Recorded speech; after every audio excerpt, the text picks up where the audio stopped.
Making money is one thing, protecting it is another. If you are an entrepreneur, you want to make sure your business is set up where you're insulated from potential threats. Today, we sit down with Bobby Casey, who talks about how to make sure you have your LLC structured in a way where you are insulated from various threats. Now, there are different ways of doing this, so we get high level in the conversation, but there's more information available. He has two companies. One is called Global Wealth Protection. The other is Business Anywhere. So if you want to learn how to run and operate a location independent business and or protect your assets, make sure you check out our conversation right here on Multifamily Insights. Bobby Casey is an international tax strategist, lifelong entrepreneur, a managing partner of Global Wealth Protection, and the founder of Business Anywhere, helping entrepreneurs legally reduce taxes, protect assets, and run borderless businesses. Let's welcome to the show, Bobby Casey. Hey, John. Thanks for having me today. I appreciate the opportunity to get on here and talk to you and your people. Yeah, absolutely, Bobby. It's great to have you on the show. And I gave a little bit about your background, but take a minute or two and fill in some of those gaps. Okay. Yeah, sure. I am an entrepreneur, lifelong entrepreneur. Uh, I say this kind of jokingly, but not really. Like, I've never had a real job. I mean, I've had jobs, but I've never had a professional job. I've always had my own business since I was really since I was a teenager, but I started my first quote real company when I was 19. I was raised in a pretty entrepreneurial family.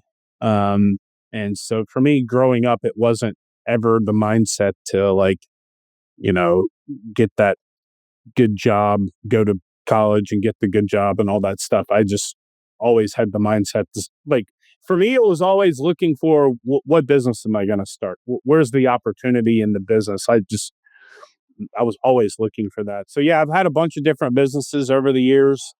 Um, and now what I do, it's just like anything in an entrepreneurial journey. It's always an evolution. You start with something, you evolve, you learn some new things, and so on and so forth. And that's pretty normal. And for me, it was like that when I was in my 20s, mid to late 20s. I had a couple of different businesses that were doing well. And excuse me, I ended up hiring somebody like me to help get my situation sorted out, like from an asset protection standpoint and privacy, a little bit of company structure planning, stuff like that. I hired somebody like me. I think I was like 27 or 28, something like that. And I became really fascinated with that process that we went through to quote, like solve my puzzle. And the guy kind of became a mentor, and all my friends were entrepreneurs. So I went to him and said, hey, why don't we do the same thing with some of my friends and we work together? And so that's that's how I got started kind of doing what I'm doing now. But back then it was just kind of a quote side hustle on top of, I had three other businesses at the time. And then over the next couple of years, I ended up selling those things. I had a restaurant, which I sold. I had some real estate business that I sold. And then I had an installation company that I sold. And I just decided like the people I wanted to work with were entrepreneurs because I'm really passionate about entrepreneurs and investors because in my opinion, entrepreneurs and investors are the people who drive basically all human progress. I know that sounds kind of woo-woo or whatever, but in my opinion, entrepreneurs drive all human progress. Everything happens when an entrepreneur decides to build something, create something. And I just love working with entrepreneurs. I've always been involved with that. I've been in multiple entrepreneur communities. I actually run an entrepreneur community now. Um, and I really wanted to work with those people. My previous company that I had like in my 20s and 30s was an installation company. And all my clients were big, like Fortune 500 companies like Home Depot and Walmart, Lowe's, and places like that. And I hated working with big companies. I hated it. I hated working with corporate people. I just really wanted to deal with entrepreneurs. And so I started doing the consulting, which is global wealth protection. Well, it was a side gig and it became global wealth protection, where I do tax and company structure and asset protection planning for clients. And then Business Anywhere actually is a spinoff of global wealth protection because we registered so many companies for clients.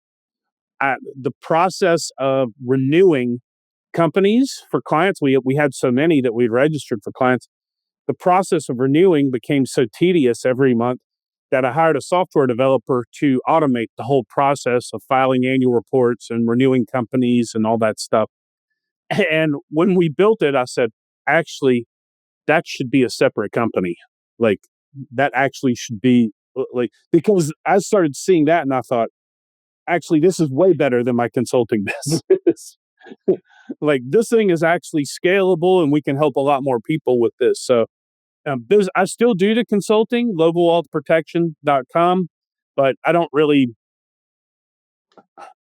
focus on it at all. Like, clients come to me like word of mouth, or maybe, I don't know, they hear me on a podcast or something, but we do zero marketing, zero ads, nothing of nothing for that.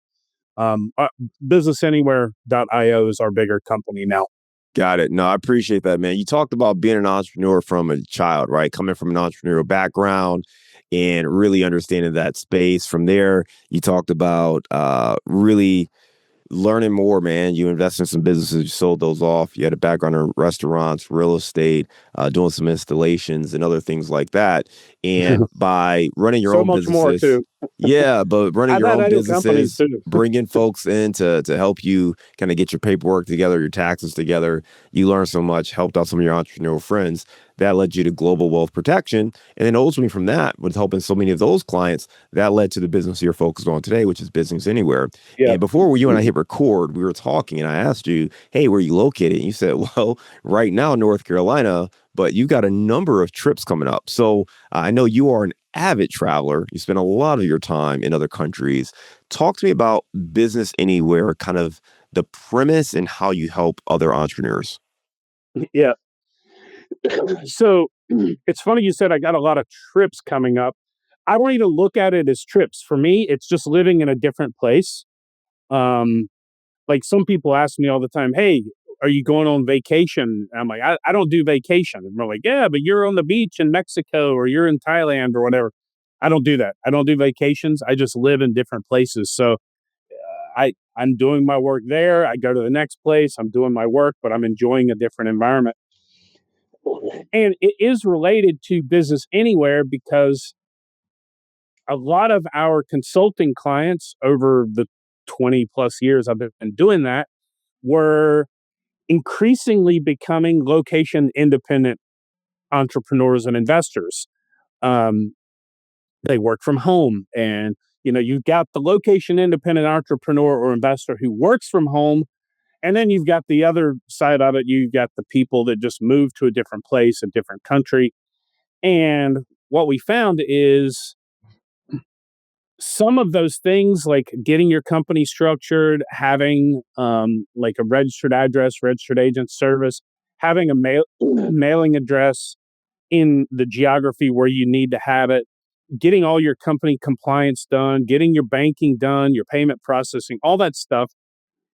It's tedious, and so, or it can be tedious, like to get all the compliance stuff done, all the legal structuring done. And when you're location independent, imagine you're an American from Florida who's in Thailand who wants to start a company in the US. Like, some of those things get really tricky. So Business Anywhere was literally started as a platform to make it insanely simple for people to handle all those tedious tasks, and to make it super simple. Because what's what does like John, me, you, and every other entrepreneur on the planet, what do we hate doing? Well, there's a number of things we hate doing, but Paperwork, definitely taxes, definitely paperwork for sure. Administrative tasks for compliance sure. stuff. Yeah, Yes. administrative stuff. That's kind of the general umbrella of it. Is every entrepreneur hates doing all the administrative BS, right? Like, we all hate that stuff. Like, as an entrepreneur, what do you care about? You care about the next sale, the next hire, the next project, the next product launch, the next trade show, the next thing, right? Like you're forward thinking as an entrepreneur, as you should be. Yeah, you're trying to grow Um, the business. You're focused on tasks and outcomes that grow the right. business, not necessarily the paperwork that comes with it. Yeah. And then somebody says, hey, your bookkeeping is 3 months behind. And what do you say? I'll do that next week. Hey, you've got some like technical issues with your company structure and your compliance. I'll do it next week. Right. And so for us, we want to make that insanely easy for the entrepreneur so they can focus on the things that are important, that next thing, right? That Yeah. that next forward thinking thing. Bobby, talk to us about And some of from the anywhere. And from yeah. doing it from anywhere. That's also where the name came from, business anywhere. Like you can basically set it up and manage it and structure it from anywhere. Bobby, for most of your clients, are they kind of US based and just looking for assistance in running this, or are they literally trying to be location independent and travel the world or live elsewhere? A little bit of both. I Okay. mean, I would say, and it's not, by the way, we have a ton of clients that are not US persons. I mean, like close to half of with business anywhere anyway, close to half of our clients are not US people. It could be like some Pakistani guy who has a software company and he wants to run it through the US because it has a better like profile to be a US registered company and US banking and US payment processing and stuff like that. It could be a German person who is traveling the world but wants to have an e-commerce store selling in North America. It could be a Canadian who's got a US real estate portfolio that lives in Mexico. Like it depends. Like our platform is built so you can do it uh, everything. You can do everything when it comes to your company structure and compliance online.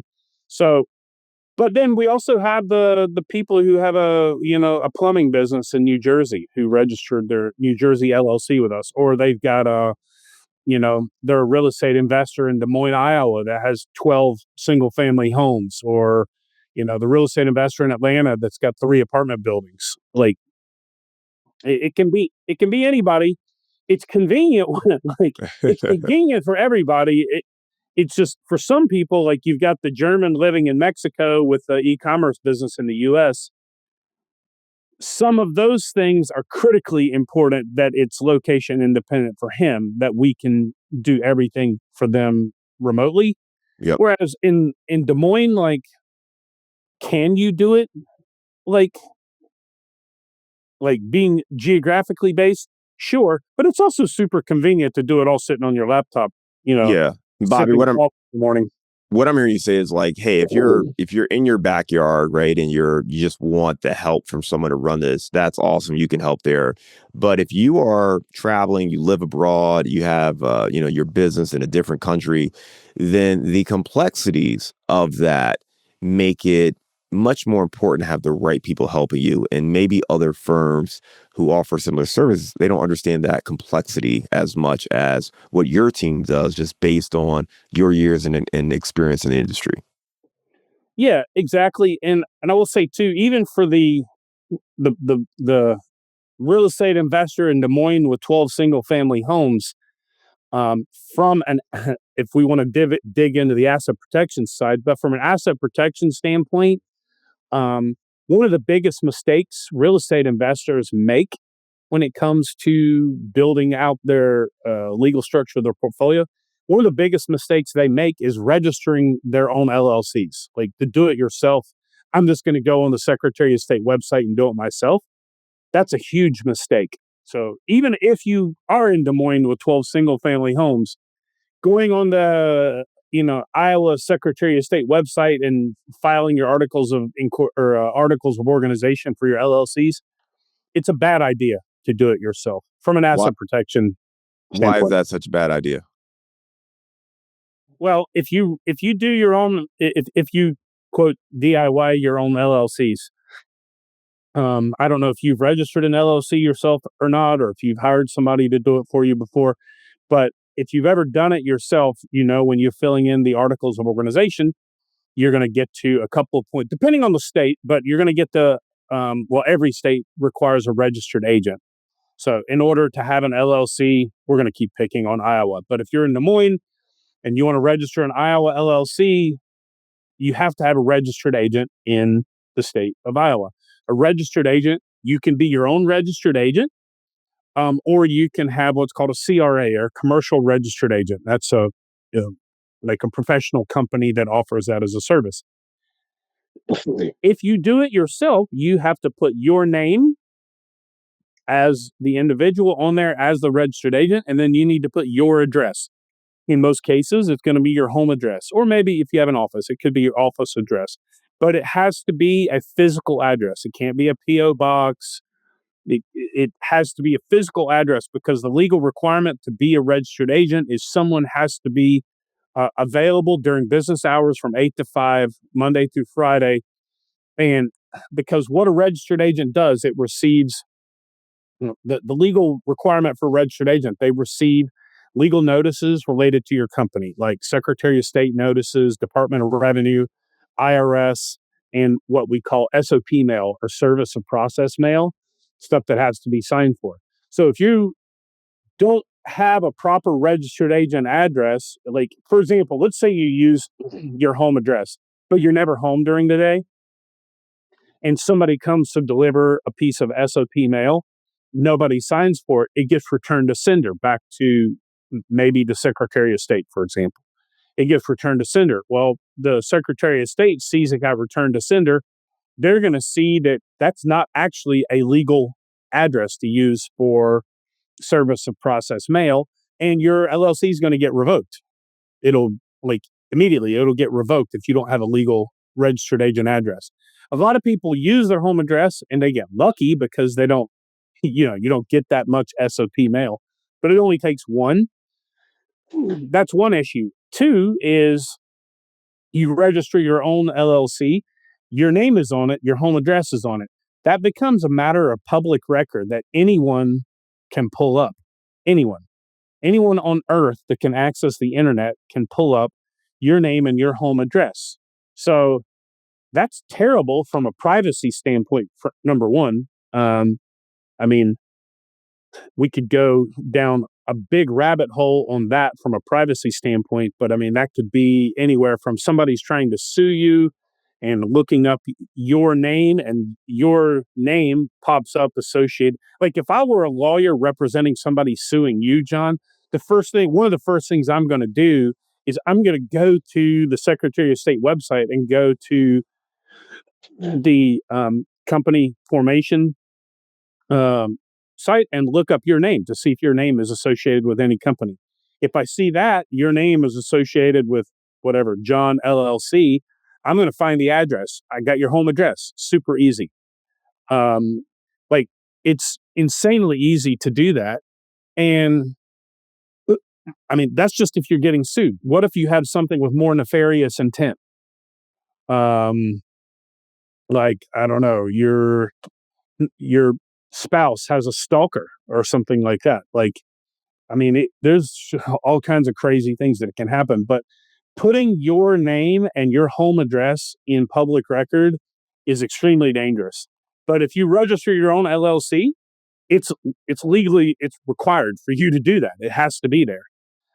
So that's one thing. And of course, I know a lot of people are like, yeah, but who cares? Nothing will ever happen to me. I could give you hundreds of stories where people thought it was never an issue for them until it was an issue for them.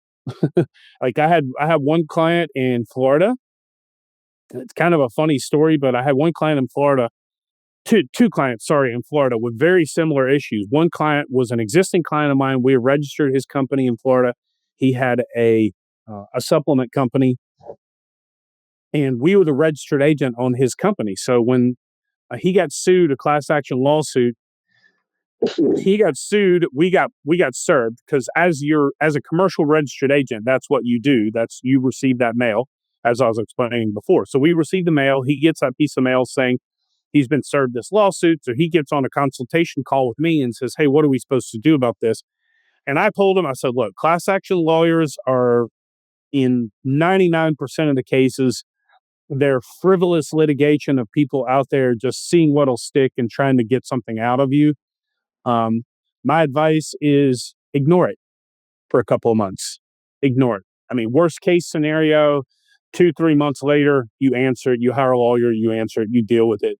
But if you ignore it for a couple of months, usually what happens now, I'm not talking about all lawsuits. I'm talking about particularly these kind of frivolous BS class action lawsuits that people get. And I said, ignore it for a month or two. Let's see what happens. Well, he ignored it and it went away. The reason it went away is they couldn't find him. They couldn't attach it to him. He wasn't responding. There's no, like, it's like throwing a dart in the dark. Like, you don't know what you're aiming at. Like, there's no human associated with the business. How are you going to get that person served? That kind of thing, right? At the same time, it's ironic. I like this story because it happened to me in the same month. I got another client also in Florida, also with a supplement company, also with a class action lawsuit. This guy came to me for asset protection consulting because him and his wife both had been personally served and named in the lawsuit because he registered his own LLC in Florida because he didn't want to spend the, 100 or $200 a year or whatever it costs for a registered agent service. And he registered himself because he was cheap. And because his name and his wife's name were on there and his home address, the process server or the lawyer suing him named him and his wife personally in the lawsuit. So they personally served him, his wife, and the company at his home. So because he personally got served, he had to answer it. He couldn't ignore it once he personally got served. I mean, the process server, you've seen it in the movies, right? Knock on the door, you open the door, they hit you in the chest with a piece of paper, you've been served, and you can't do anything about it at that point. So it's a good illustration that having a bit of privacy up front at least eliminates the frivolous litigation that can come after you. And I had a consultation with the second guy, and he said, yeah, what can we do to fix this? And I said, well, there's nothing we can do to fix what's already happened. Like that, if we did anything now, that's called fraudulent conveyance. But we can fix it going forward. In order to do that, we need to register a new company for you. We need to be the registered agent so that your name's not associated with it. And he's like, well, how much is that? And I said, well, the registered agent service and compliance and everything is a couple $100 a year. And he's like, oh no, that's too much. Now, I want to make a point here because he's like, that's too much, because he ended up settling that lawsuit for about $800,000. Wow. But in his mind, let's call it $200. $200 a year for a professional registered agent service was too much. Now, would it 100% have protected him? You don't really know that, right? It's kind of like it's one layer of an asset protection strategy. It's kind of like, I look at it like putting your asset. Like I always advise people never own any assets in your own name. Like nothing of nothing. Never expose your home address in public record at all, anywhere, ever. All of that is kind of like, I look at it like this. You've seen movies like with this medieval castle in Scotland, right? Or someplace like that. What do those medieval castles always have around them? Guards. They have a moat. Well, yeah, they have guards too, right? But they have a moat, right? And then they have a big wall, and then they usually have an interior wall and a drawbridge. Like all of those things are layers of protection before you get to the king's castle in the center. Asset protection is kind of like that. You have layers of protection. One layer is privacy, keeping your name out of public record. Another layer is legal structures like LLCs, trusts, corporations, private interest foundations, those types of things. So, like, you need these things, and the more assets you have, the more layers you need. I mean, sure, if you have one rental house and you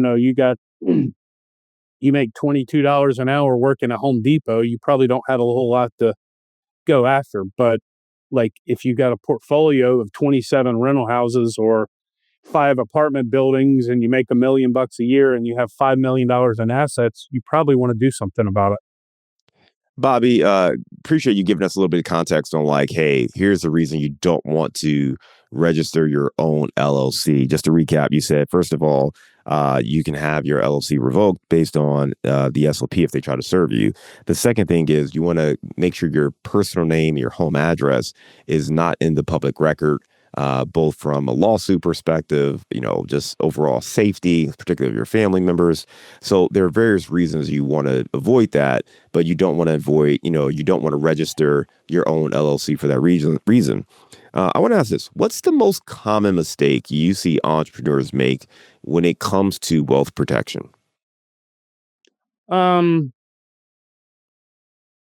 when it comes to wealth protection, um, well, to be honest, registering your own LLC is probably the most common mistake I see. But I think that is a little bit of a bigger issue. I think the bigger issue is, how can I say this kindly? It's being cheap.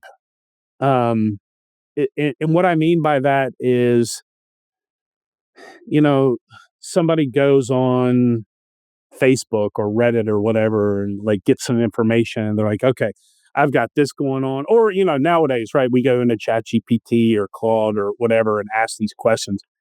And we say, okay, here's what I've got. I own 5 apartment buildings in Atlanta and I do this and I do this. What can I do to protect my assets? And don't get me wrong, I still think people should do that. I still think people should go on the Claude or ChatGPT and do that. But the problem with doing that, or going on a Facebook group and asking that question, or asking friends, or going to a conference and asking people, I still think people should do that. But the problem with that is the full context of your situation is not going to be explored in that. Because if you go to ChatGPT and ask a few questions, you don't even know the right questions to ask. So you don't know the right thing to ask on how to do something. So what's the saying? You don't know what you don't know. So you don't know to ask that question.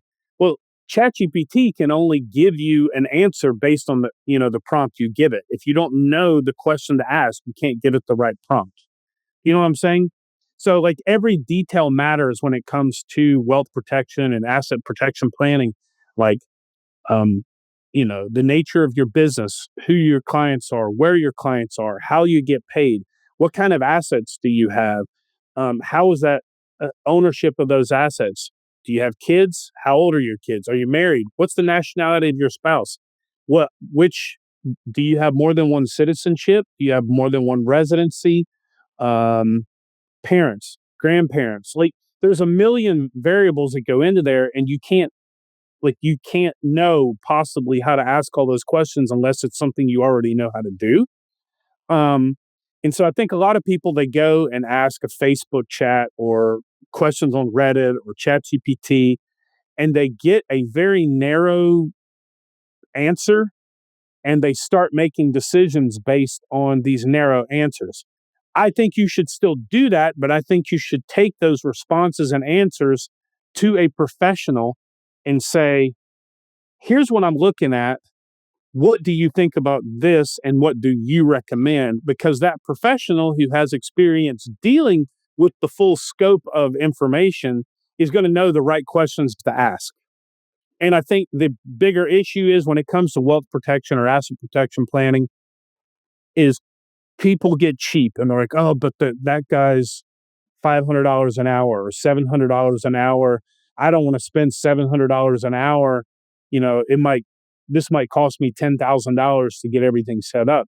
But it's kind of like, everyone knows this now. Every business owner knows this is an expensive CPA is probably one of the best investments you can have.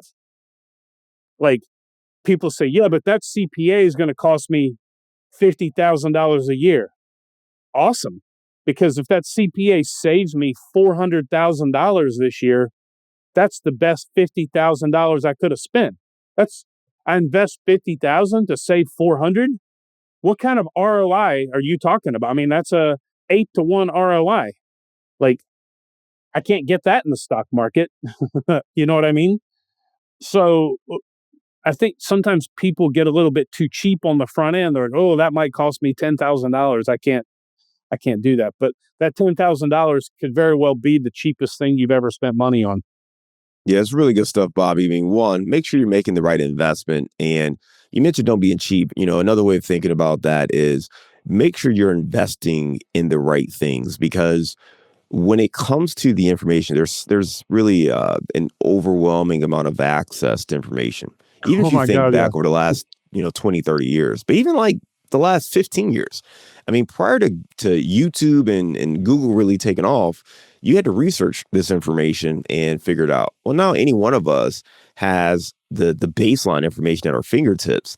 And the challenge or the missing component of that is the experience and the nuance that comes with it because everyone's Yeah. situation is different. And I love your example with prompts in chat because, even for stuff I know really well, when I get into chat, I'll get some of the answers. I'm like, no, that's not right. Like you missed this or you forgot this or you didn't think about that. It's like, oh, you're right. And if you don't know what may be missing or what didn't inform that response, you may run with bad information because you didn't give it the right inputs. And that's the same even when you're working with a professional. If you don't explain your situation, your entire, financial situation, like you mentioned, marital status, children, grandparents, whether or not you have other assets, business partners, estate planning, whatever, all these things, they matter. It may not seem like an important detail, but all of it matters because it may take you down a certain pathway. I remember at an LLC that I formed some years ago for our coaching business. And I remember, after a few years, I got really frustrated from a tax standpoint. And we sat down and started talking about it and realized there were some assumptions made based on revenue and other things like that, which took us down one path, which just didn't match the reality of how that business was operating. So we ended up having to step back and make some changes. And you really do need to, again, sit down, speak to your professionals, have these conversations that are more strategic in nature so you can get the best advice. And it's not the place to go cheap because you can try to go cheap and save money and end up either losing money or missing the ability to save more when it counts. Bobby, we talked a lot about asset protection and making sure that we can operate from anywhere. What is the best way for our listeners to get in touch if they want to learn more about you or your businesses? Um, Business Anywhere is our main site. That's our main business now. You can reach us there, businessanywhere.io. I mean, we have a YouTube channel too. You can look up Business Anywhere, uh, Business Anywhere LLC, I think, on YouTube. Anyway, just search Business Anywhere on YouTube. But yeah, we do a lot of YouTube videos. We're doing, to be honest, I don't know, 5 to 10 videos a week. So we get a lot of content out there about that. We have, my God, at this point, close to 2,000 blog posts on our website. So we blast out a ton of content.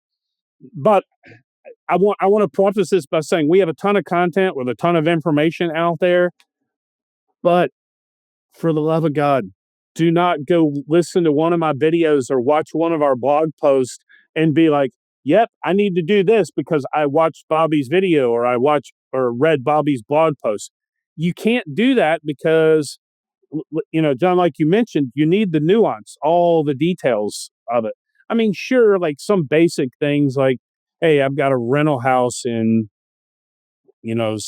Columbia, South Carolina. I need to register an LLC to own my rental house. Okay, sure, you can do stuff like that. I do still recommend using a professional so that you don't end up with some of those other issues down the road. But yeah, just make sure, whether it's us or somebody else, make sure you get some professional advice when it comes to bigger picture things. And then our other website, if you're interested, that's more involved, like coaching and tax structuring, and that sort of thing. That's Business Anywhere. I'm sorry, that's globalwealthprotection.com. All right, love Um, it. I want to make one comment here, real quick, about the being cheap thing, because I always think this is a funny analogy, and I love using this. Is proper planning to me, like from an asset protection standpoint, proper asset protection and tax planning to me, it's like insurance. It's like having a proper, like, it's like health insurance or liability insurance or whatever. And very few people nowadays are going to live their life without having insurance. Like let's speak about health insurance for a minute. Very few people are gonna like go without having health insurance, right? Because why? Because you want to be protected from that big event. Like, sure, maybe you don't need it for the regular, checkup and teeth cleaning and physical and blood tests and stuff. You can do that relatively cheap. But if you get cancer or if you get in a big car crash and break some stuff, you want that coverage to protect you against any major financial loss, right? Well, asset protection planning is kind of the same thing, but for some reason, people think about it in a different way. They don't think about it like insurance, and they think, I'm spending all this money and it doesn't do anything for me, right? But isn't having health insurance kind of the same way? Because nobody gets health insurance and thinks, I've been paying this premium now for 10 years. I really wish I would get brain cancer so this thing would pay off. You know what I mean? Like nobody thinks, man, I sure wish I could get in a car wreck and have a $2 million hospital bill so this health insurance pays off. No, of course not. You want to waste that money.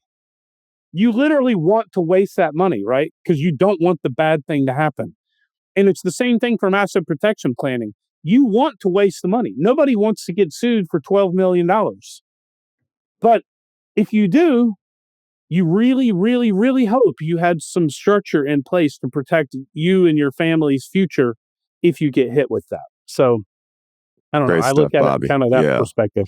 No, I appreciate it. Great push and great context on the importance of asset protection. All right, we're going to transition and go to our round of insights. When you think you found a great deal, asking the right questions could be the difference in finding a stud or a dud. Listen, we've put together a new guide to help you out. It's called 7 Questions You Must Ask Before Investing in Apartments. Now, in this guide, you're going to learn how to uncover red flags, quickly identify underwriting risk, vet sponsors and team members, and confirm key assumptions. Now, this is a guide that's going to help you be a better investor, whether you're an active investor or you're a passive investor looking to partner with other operators. Asking better questions is the key to identifying great opportunities. So download this free guide. Go to our website, casmoncapital.com/7 questions. That's the number 7 questions. And you can access this free guide today. To make it easy on you, though, we've put a link in our show notes. So you go to the show notes, you can click that link and access the guide right now. This guide's going to help you make better investment choices, asking the right questions to build your portfolio. So be sure to download it today. Give me a failure or an apparent failure that set you up for later success. So I had a business, an installation company in my 20s and 30s, and I started that company in 1995. And one of my biggest clients was Walmart. And in 2001, Walmart, I had diversified. I had some other clients at that point, but Walmart was still almost half my business. It was still, I don't remember the exact numbers, but it was still like a couple of $1 million worth of revenue in 2001. I think maybe doing 5 million or something like that. And I got a letter on December 27th, 2 days after Christmas, certified letter from Walmart to my office that said, effective today, we're ending your contract with Walmart. Have your employees out of the stores today. We will not accept any invoices dated after December 27th. They fired us. Literally, we didn't even get a 24-hour notice. It was literally a same-day notice. And a big lesson I learned from that is I always want to diversify my income. Maybe I want to focus on one business, but I want to diversify my streams of income within that business. So like with Business Anywhere, we look at it like this. We get traffic and leads from different places. So I don't run only, let's say, Google ads, or I don't run only Facebook ads. We have like 8 different channels where we get leads from. So I look at it from a diversification standpoint. I also look at it from an income diversification standpoint. I want to have multiple streams of income. I've got business 1, business 2, business 3. I've got real estate. I've got a stock portfolio. I've got a crypto portfolio, so on and so forth. So that was a big lesson. That was a big slap in the face to me to be like, hey, wake up. You can't have all your eggs in one basket. I mean, appreciate it's a that. Stupid cliche, but it's real. Yep. Makes sense. Give me a digital or mobile resource you recommend for our listeners. Oh, I mean, I'll avoid the standard ones: ChatGPT, Claude, Perplexity, all that stuff. Give me a second. It kind of depends on what you're doing. If your business involves any type of SEO or running ads or online traffic, you can't live without Ahrefs, in my opinion. I don't know if you're familiar with Ahrefs. It's ahrefs.com.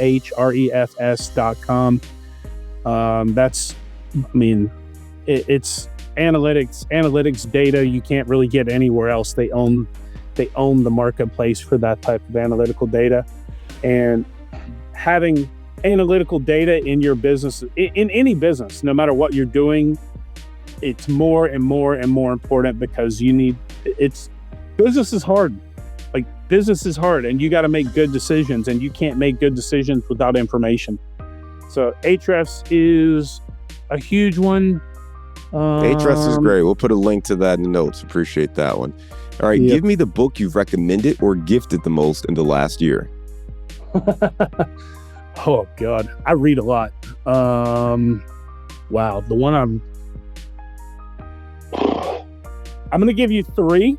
I'm going to give you three because they're three completely different genres, but these are the three that I have gifted and recommended a lot.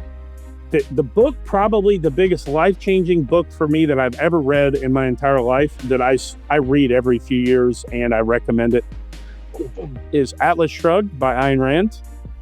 I don't know if you've ever read it or ever heard of it, but life-changing book, but it is a commitment to read it. It is a massive book. I want to say it's like 15 or 1,600 pages or something like that. It's huge, but it's well worth it. To me, it's a life-changing book. The way you think about the world, the way you think about economics, the way you think about business. It's a novel. It's a novel. It's not like a personal development book or anything like that, but it's a novel with a very, very clear philosophy and a very clear message behind it. Okay.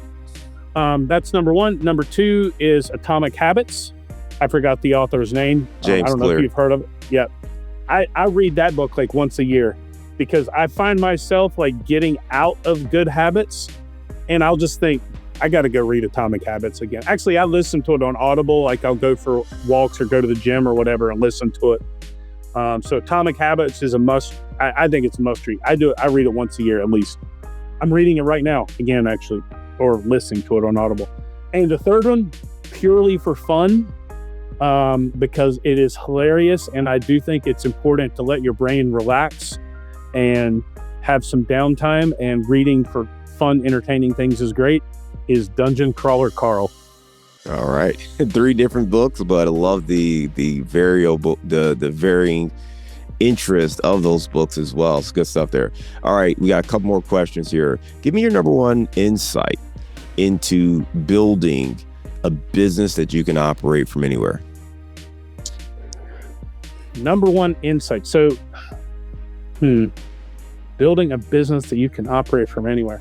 I mean, you got to find what you're good at. You've got to find your niche. Like, if your thing is, I got a good example actually. I've got a client.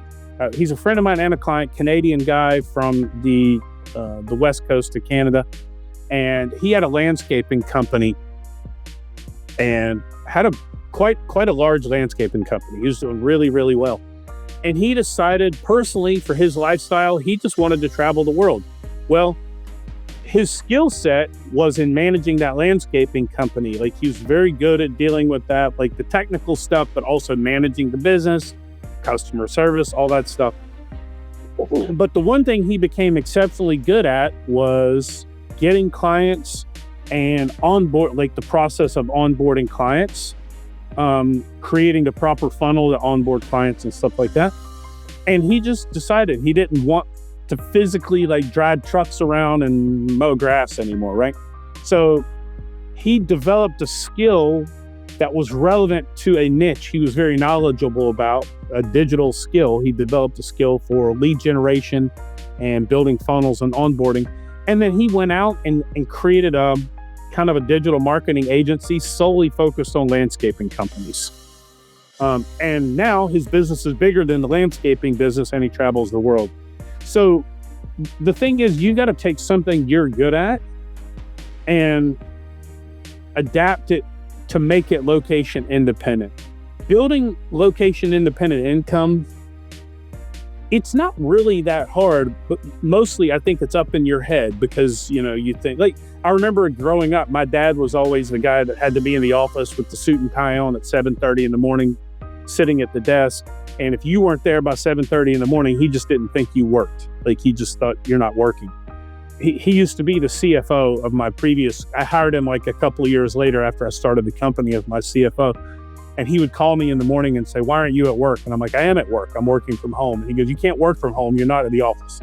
Right. And so having the mindset to be able to work and maintain your own mental focus and drive when you have the other distractions around you, that's the tough thing.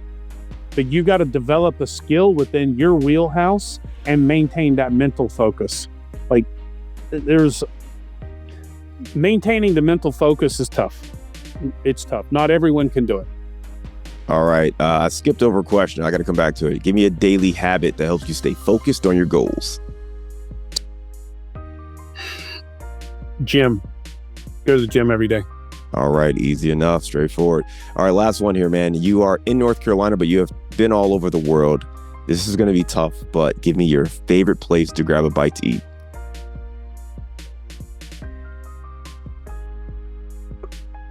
Man, that is tough because I have lots of favorite restaurants.